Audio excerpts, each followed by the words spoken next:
Hello friends, నేను మీ షబ్బుని friends. మీకోసం నానమ్మ చేతి వంటలో నేను మీకు ఒక బ్యూటిఫుల్ అండ్ యూస్ఫుల్ వీడియోతో నేను మీ ముందుకు వచ్చాను ఫ్రెండ్స్. అందరికీ హెయిర్ లాస్ అవుతుంది కదా ఫ్రెండ్స్, అలాగే చిన్న పెద్ద లేకుండా వైట్ హెయిర్ వచ్చేస్తుంది కదా. మీకోసం అనేసి నేను ఆయిల్ తయారు చేస్తున్నాను. ఆయిల్ 100 గ్రామ్స్ పారాషూట్ ఆయిల్ వేస్తున్నాను. మంచి ప్యూర్ కొబ్బరి నూనె ఉంటే అది వేసుకోండి, ఇంకా మంచిది. మల్లెపూ మొగ్గలు ఒక 20 నుంచి 22 వరకు వేస్తున్నాను. వేసి చక్కగా సిమ్లో పెట్టి మరిగించుకోవాలి.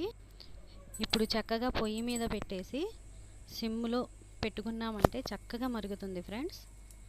మరిగిన తర్వాత ఒక క్లాత్లో వేసి చక్కగా పిండేస్తే అదంతా ప్యూర్గా అయిపోతుంది ఆయిల్ అనేది. దీనిలో మీకు కొంచెం స్మెల్ నచ్చలేదనుకోండి, నచ్చకపోతే 4 మెంతులు వేసి నానబెట్టుకోండి.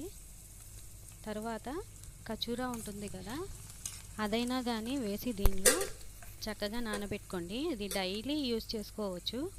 ఇప్పుడు పెట్టాలి, తలస్నానం చేయాలి అనేది ఏముండదు. చక్కగా హెయిర్ అనేది లాస్ అవ్వకుండా ఉంటుంది.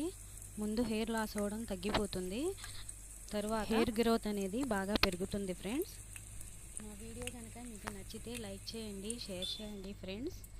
ఇప్పుడు ఆయిల్ మరిగిపోయింది, స్టవ్ ఆఫ్ చేసేస్తున్నాను. చక్కగా వడగట్టేసి ఇలాగా స్ట్రెయిన్ చేసేసుకొని ఒక బాటిల్లో వేసుకొని పెట్టుకోండి.